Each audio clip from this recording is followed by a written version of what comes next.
bismillaahi raxmaani raxiim waxaad warkayga ku maqli doontaan xukuumadda jamhuuriyadda somalilan oo si adag uga soo horjeesatay aqoonsi ay dowladda soomaaliya sheegtay inay siisay maleeshiyada somalilan diidka ah ee ku sugan magaalada laascanood. warka dhinaca dibadda aanu idinka haynana dhegaystayaal waxay sheegayaan maalintii 13aad oo uu galay dagaalka ka socda qasa sida lagu soo warramayana uu geystay dhimasho iyo dhaawac tiro badan. wasaaradda gaashaandhigga ee maraykankuna waxay xaqiijisay xalay inay ciidamada maraykanku fashiliyeen weeraraha kala duwan oo loo adeegsaday gantaallo iyo diyaaradaha aan duuriyaha lahayn, kuwaasi oo ay wasaaraddu ka gaabsatay in ay caddayso danaha laga leeyahay weeraradaasi. maleeshiyada xisbullah ee dalka lubnaan oo ah midda ugu awoodda badan maleeshooyinka hubaysan aan idhaahdo shiicada ee ku xidhan iiraan ayaa waxa ay sheegtay xalay in uu weli socdo dagaalka ay kooxaha iska caabinta ay kula jiraan israa'iil, kuwaasi oo la sheegay in ay ka amar qaataan iiraan oo iyadu hubka iyo sanadda milatarisiisa maleeshooyinka iska caabinta ee ka howlgala ciraaq, suuriya, lubnaan iyo yeman. qodobadaas oo habaasanaya dhegaystayaalaha warkayga ku maqli doontaan ee u diyaargarooba.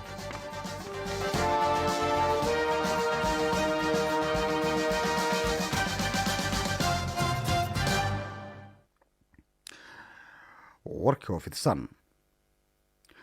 xukuumadda jamhuuriyadda somalilan ayaa si adag uga soo horjeesatay aqoonsi ay dowladda soomaaliya sheegtay inay siisay maleeshiyada somalilan diidka ah ee ku sugan magaalada laascanood.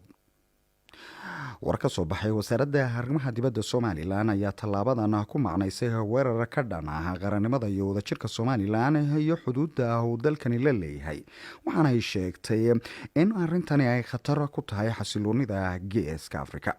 xukuumadda somalilan waxay iftiimisay in jamhuuriyadda somalilan ay madaxa bannaani haysatay in ka badan 32 sanno, iyadoo ka hirgelisay bay tiri wasaaradda arrimaha dibadda oo xuduudaha uu dalkani leeyahay nabad, amni iyo dowladnimo dimuqraadiya. intaa waxaa dheer ayay tiri waxay si weyn uga qayb qaadatay horumarinta nabadda iyo xasiloonida gobolka, ayaa lagu yidhi warkana ay soo saartay wasaaradda arrimaha dibaddu. tallaabadii ay soomaaliya dhowaan ku martigelisay bay tiri oo ay ku aqoonsatay hogaamiyaasha maleeshiyada somalilan diidka ah ee muqdisho ku sugan ayaa si weyn u khatar gelinaysa nabadda iyo nabadgelyada gobolka, taasi oo caddaynaysa in soomaaliya ay ka qayb qaadanayso horinta dagaalada iyo xasilooni darrada ka taagan magaalada laascanood tan iyo markii ay bilaabmeen, ayaa warkan ka soo baxay wasaaradda arrimaha dibadda somalilan lagu yidhi. xukuumadda somalilan ayaa ugu baaqday soomaaliya inay gebi ahaanba ka laabato taageerada ay siiso maleeshooyin beeleedka, waxaana sidoo kale aan u soo jeedinayna ay yidhaahdeen beesha caalamka inay cambaareeyaan aqoonsigana maadaama uu khatar ku yahay xasiloonida guud ahaan ee gobolka. somalilan ayaa caddaysay inaanay aqbali doonin in soomaaliya iyo maleeshiyooyin beeleed kaasi ay sheegtaan in ay ka taliyaan magaalada laascanood ee somalilan. xukuumadda jamhuuriyadda somalilan waxa uu mowqifkeedu yahay sida ay warka ku sheegayso in ay shacbiga somalilan ku nooloodaan nabad, xasilooni iyo barwaaqo. waxay dowladdu sii wadi doontaa dadaaladeeda ku aadan aqoonsiga madax bannaanida jamhuuriyadda somalilan iyo abuuritaanka xidhiidh faa'iido u leh beesha caalamka. gabagabadii war-saxaafadeedkana ay soo saartay xukuumadda somalilan ayaa ugu baaqay dhinacyada ay arrintani khusayso inay ixtiraamaan xuduudaha jamhuuriyadda somalilan ee uu caalamku aqoonsan yahay. halkaad warkaasi kala socotaana waa raadiyo hargeysa codka jamhuuriyadda somalilan.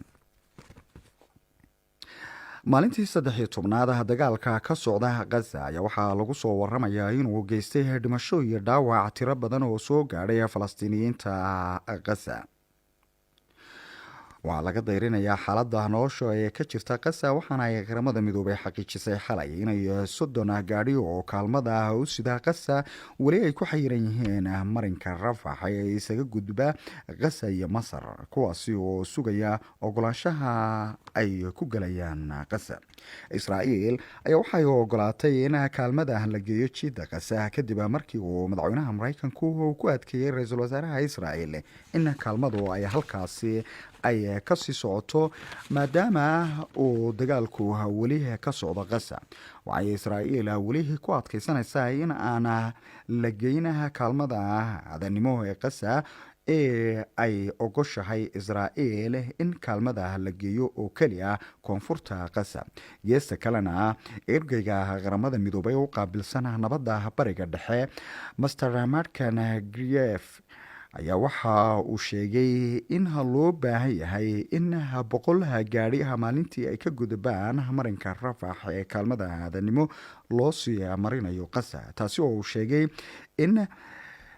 ay muhiim tahay in kaalmada si degdeg loo gaarsiiyo dadka rayidka ee ku xayran jidda qasa oo uu dagaalku ka socdo maalintii 13aad. wasaaradda gaashaandhigga ee Mareykankuna waxay xaqiijisay xalay inay ciidamada Mareykanku fashiliyeen weeraro kala duwan oo loo adeegsaday gantaalo iyo diyaaradaha aan duuliyaha lahayn kuwaasi oo wasaaraddu ay ka gaabsatay inay caddeyso wadanaha laga leeyahay weeraradaasi. haweenka wasaaradda gaashaandhigga ee Mareykanka General Raider ayaa warbaahinta waxa uu xaqiijiyay weeraradan la fashiliyay kuwaasi oo afayeenku sheegay in ay ka dhaceen weeraradaasi wadamada Ciraaq, Suuriya iyo Yemen kuwaasi oo la sheegay in lala beegsaday ciidamada isbahaysiga ee ka howlgala Suuriya iyo Ciraaq. General Raider ayaa warbaahinta uga waramay weeraradaasi oo generaalku sheegay in loo adeegsaday dhammaantoodba diyaaradaha aan duuliyaha lahayn, waxaana uu afayeenku weerarka hore uu sheegay inay ciidamada Mareykanku hawada ku burburiyeen diyaaradan duuliya lahayn oo lagu weeraray saldhigga Cayn al-Asad ee fadhiisinka u ah ciidamada Mareykanka ee ku sugan Ciraaq, halka ay ciidamada isbahaysiguna burburiyeen 3 diyaaradood oo ah kuwa aan duuliyaha lahayn oo lagu weeraray ciidamada isbahaysiga ee ka howlgala bariga dalka Suuriya. geesta kalena General Raider ayaa warbixintiisana waxa uu ku cadeeyay xalay in uu burburiyay 3 gantaal markabka weyn ee dagaalka ee ciidamada Mareykanka ee USS Cole ee ku sugan badda cas. gantaalkaasi oo la sheegay inay soo rideen xuutiyiinta ka dagaalamaya dalka Yemen, waxaana uu ka gaabsaday generaalku cidda lagu weeraray gantaalahaasi oo ay burburiyeen ciidamada Mareykanku oo la sheegay markaasi in Mareykanku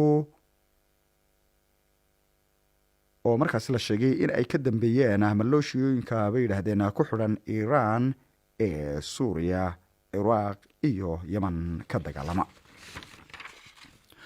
ugu dambeynna maleeshiyada Xisbullah ee dalka Lubnaan oo ah maleeshiyada ugu awoodda weyn midda ku hubeysan ee markaasi kuwa shiicada ah ee ku xidhan Iiraan ayaa waxaa la sheegay xalay in uu weli socdo dagaalka ay kooxaha iska caabintu ay kula jiraan Israa'iil kuwaas oo la sheegay inay ka amar qaataan Iiraan oo iyadu hubka iyo sanada milatarisiisa maleeshiyooyinkaasi iska caabinta ah ee ka howlgala Ciraaq, Suuriya, Lubnaan iyo Yemen. ururka Xisbullah oo ah ururka ugu horeeyay ee shiica ah ee lagaga dhawaaqo dalka Iiraan dibadiisa, kaasi oo dalka Lubnaan lagaga dhawaaqay oo kaga dhawaaqay markaasi wadaadka shiicada ah ee dalkaasi Lubnaan Xasan Nasrallah ayaa isagu hogaaminaya Xisbullah, kaasi oo isagu ku dhawaaqay 30 sannadood ka hor kadib markii uu xukunka qabsaday hogaamiyihii hore ee geeriyooday ee dalkaasi Iiraan Ayatollah Ali. waxaa isagu markaasi inqilaabay xukunka boqorashaha ee ka talinaya dalkaasi Iiraan muddo afartan sannadood laga joogo waxa uu noqday xisbullah ururka hubeysan oo ka madax bannaan dalka lubnaan oo toos ugu xidhan ayatullah cali khumeyn waxaana ka howlgala xisbullah wadamada lubnaan suuriya ciraaq iyo yemen geesta kalena hadal ka soo baxay xalay mas-uul sare oo ka tirsan ururka xisbullah ayaa waxa uu caddeeyey in ay ku xidhan yihiin ururka xisbullah 3 urur oo ka mid ah ururada dagaalka kula jira israa'iil oo kala ah jihaad al-islaami ururka xamaas iyo sidoo kale markaasi qudus iyo guutada ghazaam ee ka howlgala gaza kuwaasi oo uu mas-uulkaasi sheegay in ay tooso ay uga amar qaataan hogaamiyaha ka taliya dalka iran ayatollah cali khumeyni arrintaasi oo la sheegay in ay markaasi ay falastiiniyiintu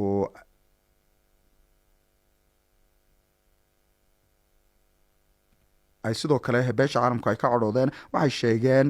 in dhiigga shacbiga falastiiniyiinta in uu ka qaalisan yahay in ay wadamo shisheeye ay ku fushadaan danahooda gaarka ah isla markaasina faraha lagala baxo arrimaha u gaarka ah falastiiniyiinta taasi oo shacbiga markaasi falastiiniyiintu ay ka cadhoodeen hadalkaasi mas-uulkaasi sare warkii oo kala socoteen raadiyo hargeysa codka jamhuuriyadda somalilan kheertaa wada nagala socotay waa naga intaasi